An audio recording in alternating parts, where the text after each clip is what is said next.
Hey guys, SK here, back with another Clash Royale video. Yo, what's going on, guys? As you heard, we have first-time special guest Morter on voice. Not first time overall, he's been on the channel before, but first time we're getting him on voice. One of the best Exocycle players in the entire world. Morter, how are you doing today? I'm doing pretty good, man. What about you? I'm doing good too, thanks. So guys, the special occasion for which we're getting Morter on today is he recently finished number 13 in the entire world in the Double Evolution tournament, one of the highest in the entire world. Morter, how are you feeling after this amazing accomplishment?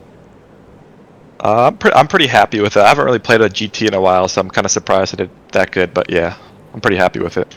Yeah, very impressive stuff. So we have some amazing replays against some real hard counters to share, just so Morter can kind of share his insights on how to play the deck, and just teach you guys how to play Exocycle. You always love when I get special guests on the channel, so here's another one, giving his professional insights on voice. So Morter, we're going to get into our first game here, which is against Giants. So 3, 2, 1, play. And this one was Giant double Prince, right? So was there a lot of Giant in the global tournament overall? I've seen a lot, like, personally. Yeah, like above 30 wins, it was like every other game was Giant, so it was That's kind of crazy. annoying. By the way, guys, Morter told us every single game in this replay will be above 30 wins. So that's, or in this video rather, so that's very impressive. So, I guess the first question I have for you as a general thing, we'll do that for the first game here, is how do you get into Exocycle as an archetype? To be honest, like, I don't really remember, because I was really young. I was like 10 or something when I installed Clash, and I didn't really, like, I played when I was like 10 and then stopped and then started again maybe when I was like 12. Oh, damn. I think Expo was like one of the best decks at the time. Like, I think that's when Expo was like really broken. It had like, it survived Rocket and stuff, so I was like maxing the deck. Right. But then I didn't really keep playing, so then I got back into it again when I was like, I don't know, 15 or something, and then Expo was my most leveled deck, so I just went with it. But it wasn't even good at the time because it was like already reworked. Right, okay. So I just kind of stuck with it though, because it was my only leveled up deck. And you just became casually one of the best. Here you get a huge lock. I don't know what was going on there, but that's like, I guess the opponent flew a bit too close to the sun and just went really aggressive for no reason, and you defended it.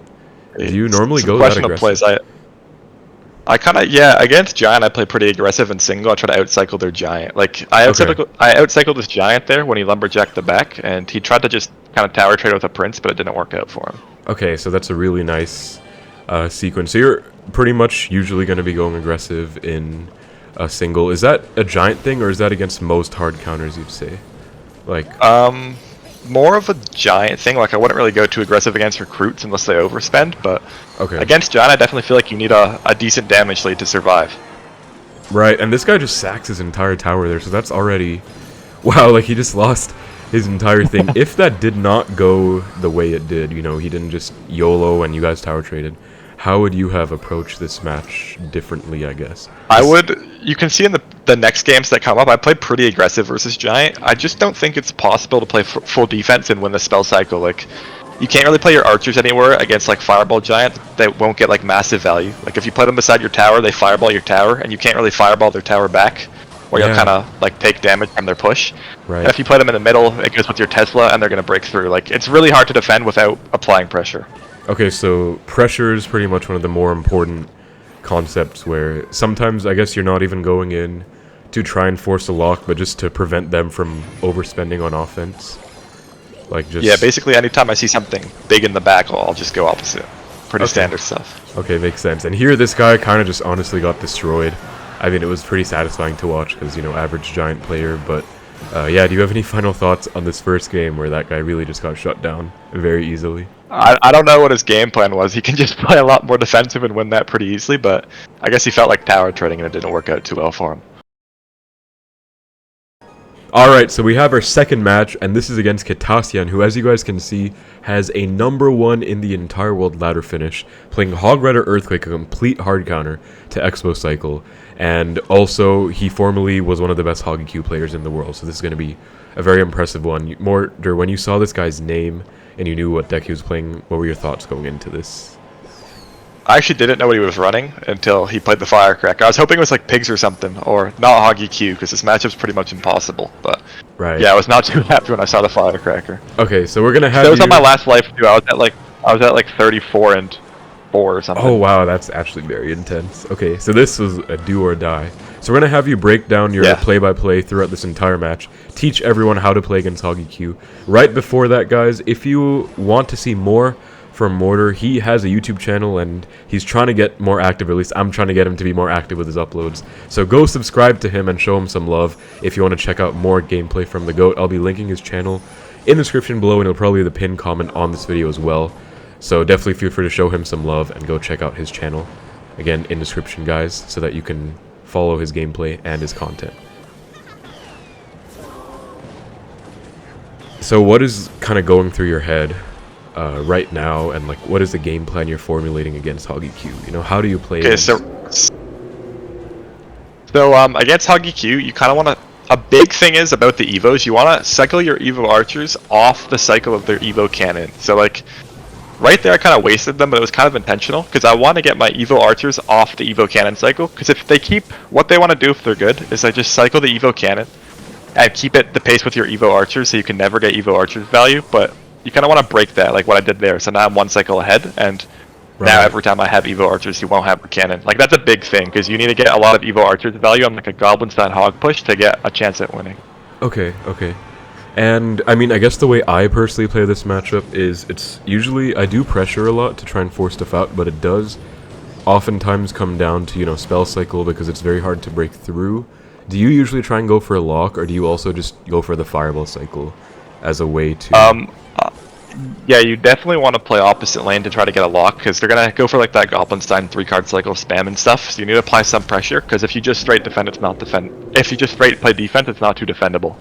Okay. And right here you can see I kind of go in for a lock, and it's kind of just also a free fireball log on his yeah, tower. that was huge. You got a nice fireball log, kills the scientist, so he doesn't have 3-card cycle anymore.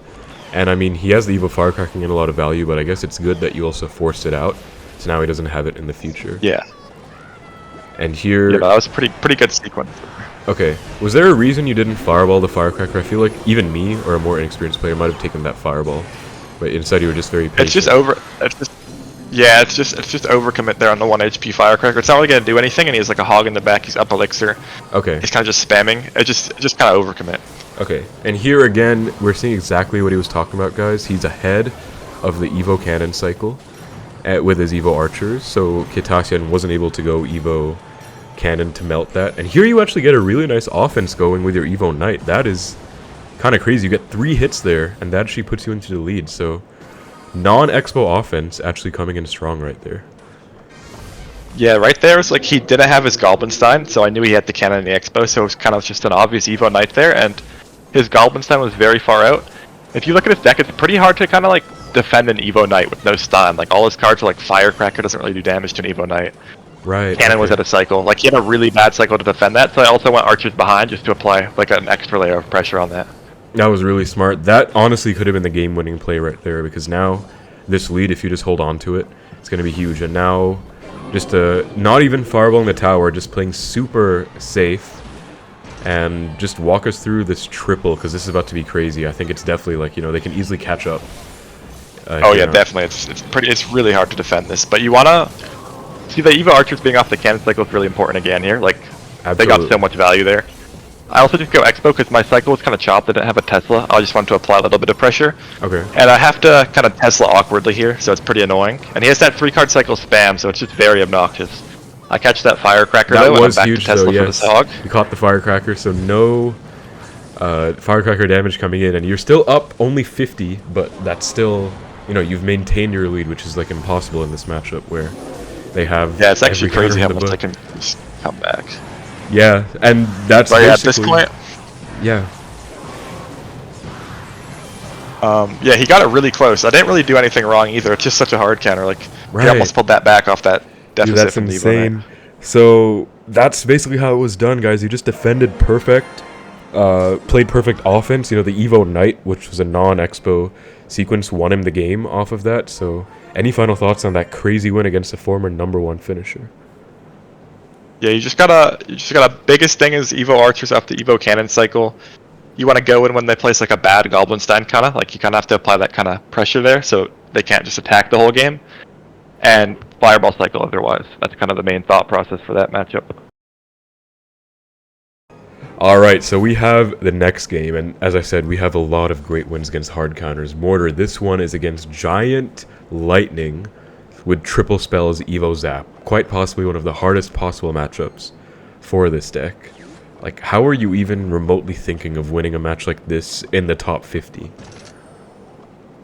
Yeah, so like I said in the last Giant game, you kind of just want to apply a lot of pressure in single to try to get a lockout, because, I mean, if they play good, they won't give you a lock, but you don't want them playing offense. That's the biggest thing. You don't want them playing offense, because you can't really defend against Lightning, Evo Lumberjack, and all that stuff.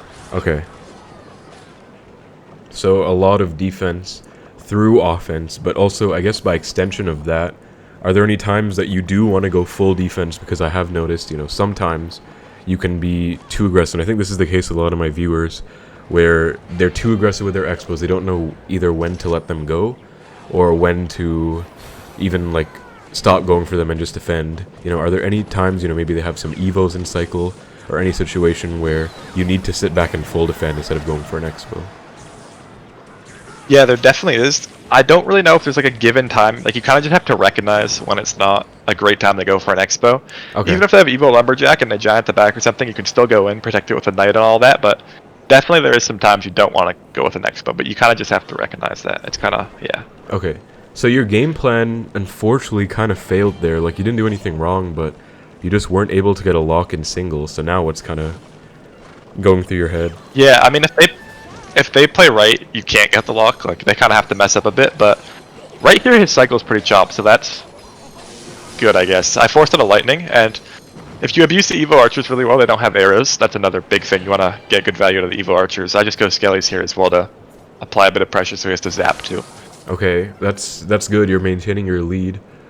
But still, this is... I mean, I think you did everything right. You had a early Evo Archer cycle. You tried to pressure.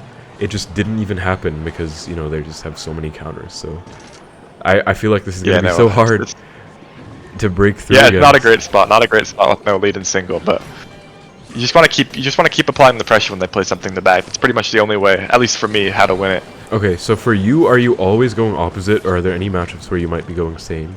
Is it kind of a big spell thing? I think I just go opposite. I try to go opposite in every match, even if they don't have a big spell. Like, let's say it's like mine or rocket or something, where if they want to rocket, they can't get tower value with it. You still want to go opposite because they're going to be defending all those expos with logs. They'll have to play log, and they're going to get log chip on tower over time. It's going to add up to like that's definitely some hundreds of damage. That's a really important small detail. And so right now, you know, he's also, to be fair, I mean, you've never broken through, but he hasn't either. So you're still actually in lead just by virtue of him having a Duchess, which means he's kind of down. Do you think Duchess changes this matchup in any way? Does it make it like a bit better? Yeah, it makes it a little bit better for them because you can't get cheap pressure with archers and knight and stuff. Right, so it actually helps them even though they have a damage, HP disadvantage. Here you have an amazing outcycle. Yeah. You actually did a huge outcycle here, and he does not have enough for the giant in time. So you get your first lock. Look at that pressure, guys, and you finally get your connection. So is that just because, again, you were staying aggressive the whole time just to get that lock? Like, that was... Yeah, I'm really just trying to stay aggressive the whole time. He makes any small mistake, you can try to capitalize off it. If they don't really... You kind of want to keep the tempo. Like, it's kind of... Yeah, you just kind of have to feel it out when it's a good time to go in and stuff. So even though you're kind of down elixir here, you still go Expo. Is that just because of the Evo Tesla? You have Evo Archers in cycle, or anything else?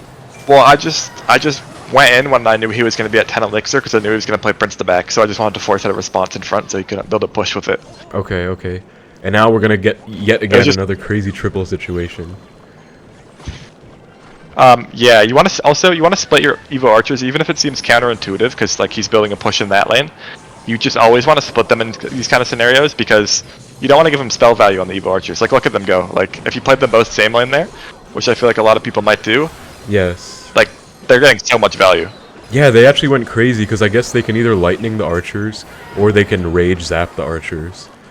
And like, yeah, because these kind of decks and triples try to build double lane pushes all the time. They don't really want to make all same lane push. It's kind of easy to defend. Yeah, that's insane. So yes, by splitting the Evo Archers, it's crazy value. You're literally making it look like your matchup right now. He hasn't gotten a single bit of damage on your tower except maybe like it's spells, dude. That's insane. That's actually insane. You know, it's kind of just if you apply perfect pressure and stuff. Obviously, it's a really bad matchup, but if they don't play great and you kind of just play like this, you can definitely win it. Yo, that's actually crazy, man. So that, guys, is how Morter was able to beat Giant. So the biggest tip, again, you said, is just applying a lot of pressure so they can't build any big pushes. Any other tips for a hard counter matchup like this? Basically, against all the hard counters, you want to. It's a lot of it's just how you use your evos. Like the hog one, you need to outcycle the cannon. This one, you need to get good value of the split evo archers, stuff like that. Just how well you use the evos is like a big game decider for the hard counters. Alright, and we have the final match. This one is against Goblin Giant Double Prince. So much, beat down double prints. And Morter, you just told me that you went undefeated against Giant. How many people did you beat in that Giant matchup? Or in this GT? Definitely at least 5 people, like, running a Giant matchup. There's a lot of Giant in this meta. It's kind of ridiculous. That is insane. That's honestly insane. So guys, even if you get countered, that just shows if you're someone as good as Morter, if you have the game plan, the matchups, the blueprints down, you can still win against basically any matchup. And this last one, Goblin Giant Double Prince, what were you thinking of when you saw this first few cards played by him? He actually goes. No, I had no idea what he was running, and this matchup's really hard because it's kind of hard to defend the Goblin Giant Princes and ignore Chip from Spear Goblin's opposite lane. And you can see what just happened. He got 400 damage there just off Spear Goblin Chip. Yeah. And it's just really hard to prevent that. I ate this too because I don't want to Evo Knight that because he just gets a free Prince and I'm kind of screwed. It was a really bad start here because of the chip matchup, but okay. Yeah. So I did not think it was going to go too well from here. Okay. But do you think you did anything wrong there, or is it just the matchup literally just screwing you over? Because I've had those instances too. This matchup. I mean, maybe you gotta manage your cycle well. It's kind of hard to explain, but make sure you have the right counters in hand at all times. And I think me kind of not knowing his deck and him kind of going Giant Prince first play, I just didn't have my cycle right, and he was able to get good chip off that. Yeah, that's honestly kind of ridiculous by him. Tell us about this high Tesla you played over here. So this high Tesla is just because I don't really have anything better to cycle. You don't want to cycle a log against Goblin Gang, Spear Goblins, Goblin Giant Evo. Makes sense. And I didn't want to cycle my Evo Archers kind of for no reason because he doesn't have arrows. That's another big thing. You need to use your Evo Archers well. And the high Tesla compared to the middle Tesla it will help out on offense if you play something in the back and I go opposite land. Okay, and right here you go in just because you have split Evo Archers just kind of doing work in both sides. Yeah, exactly. And he has both of his Evos too, so he has his Evo bats going crazy, but you're actually kind of okay. I mean, you don't really take any damage except the incidental spears, and wow, that's a lot of damage. Yeah, bad Ice Spirit. Okay, so now you're down. That one bad micro on the Ice Spirit, he gets 500 damage. It's really tricky to not take chip in this matchup. So what is your game plan on recovering, in general as well? Bad situations like these where you're down. Do you have a, some people will go defensive next into offensive. What are you thinking? Yeah, defensive Expo does not really work in this matchup, but just doesn't have the DPS to kill Dark Prince, Goblin Giant and stuff. But my game plan is it's always really just cycle Evos. You want to rely a lot on your Evos. Cycling Evos is huge, and okay. What is it? And kind of hoping he overspends a little bit, like he does right here. He just overspent a tiny bit, and he wasn't able to place his Goblin Giant on time. And you barely get that. So you knew his elixir. You knew he just barely couldn't have enough to get that down. Yeah, I knew he was just around the perfect Goblin Giant range. I was just hoping. I needed something. Wow. I couldn't play defense. Okay, so that was a huge recovery, guys, against a situation that was terrible, where he was down so much, and now everything is just recovered. He's actually in the damage lead right now, and this dude is just spamming like crazy, gets the rage spears, but he's still up by a few hundred, and that's all that matters. So now are you just going to, sit back and play defense the entire time? Yeah, it's a lot easier to play perfect defense than double and triple, because you can kind of prevent that chip without overspending. Okay. And yeah, just have to play perfect defense at this point. Will you Debo in triple here, or do you think it's not worth it? No, I really don't. I'm not a big fan of Debos in really any matchup besides log bait, no big spell, or maybe RG sometimes. Okay. I guess it just doesn't give you the value that you're looking for out of that 6 elixir. Yeah, I just find Expo just does no damage. It's kind of just there to tank. If you're trying to secure the win or something, you're up 3,000 damage. It's fine, but I find when it's kind of a closer game, it's pretty much just a waste of 6. Right, honestly makes sense. So it's all about, pre-Teslas, stacked archers to get to the Evos, knights get to the Evo Yeah, knight. I'd much rather spam Teslas and archers when they don't have arrows and lightning and stuff than go defensive Xbow. Okay. I feel like that's kind of the way I've adjusted my playstyle too, because it just feels like in so many matchups, you just don't get the 6 elixir worth of value from what used to be really valuable. Especially when they don't have arrows here, like the archers are just... Yeah, you notice how much insane. sets of archers, like, and they just cook, like he can't get through. Yeah, that's so crazy. He's fireballing the Tesla in the middle and you just don't let him break through. You barely took any damage after the start, so that was a very, very impressive game. Any final thoughts on that last game before we go into our closing thoughts on this video here? I think it was pretty lucky, kind of overspent, and like I got good use of those Evo archers on that one defense there going into the lock, and yeah, just a slight overspend by there cost them the whole game. Okay, so as you guys see, you know, recognizing your opponent's mistakes is as important as your own. If they ever overspend, you can punish them and just come all the way back. So I guess a few more questions before you let you go, Morter. Number one, why are you using Evo Archers, Evo Knight in Xbow? I mean, I know it's the best Evo pair by far, but I always get this question, so in case anyone wants to know what a top player thinks, why? So I was kind of a hater on the Evo Knight originally. Yeah. Because I didn't really think it did much value. I don't know, I thought every other Evo was better, but they obviously nerfed Evo Tesla, sucks now.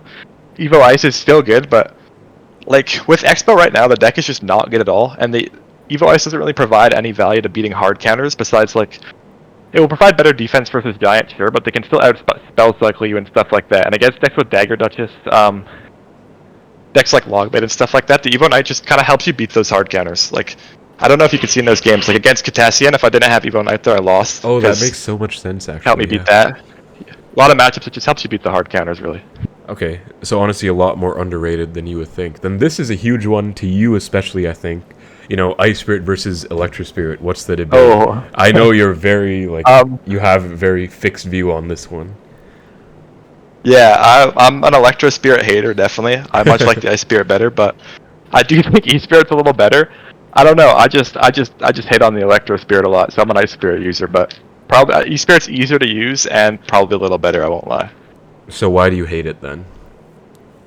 Bro, I'm just a hater on it. I don't know. I stick with the original Blue Spirit. I don't know.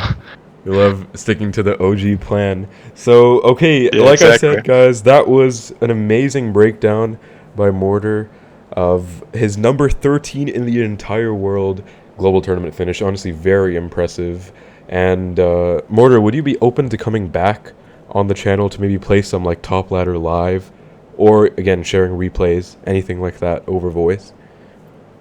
Yeah, I'd definitely be open to coming back in the future. It's pretty fun. Okay, that would be awesome. So again, everyone, make sure to check out Morter's channel. I'll be linking it in the description below. Go show him some love for, you know, this amazing achievement and many more that he's going to get. Morter, thank you so much again for coming on the channel. Any final thoughts you want to leave for myself or the viewers?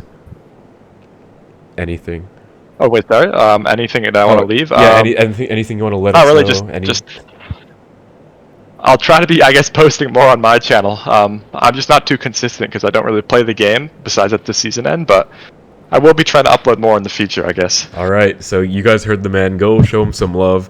And yeah, that was an amazing video. So again, amazing achievement. Hope you guys enjoyed the special guest breakdown. If you did, make sure to let me know in the comments so I can, you know, get more special guests on. It definitely does take effort, but it's worth it because I know you guys really love it. So that's about it for the video. Thank you so much for watching, and I will see you in the next one. It's the first time I played a GT in a while, so I'm kind of I don't even know what to say here, not gonna lie. That question got me. Let me think. How am I feeling after this? It's like a post-game interview.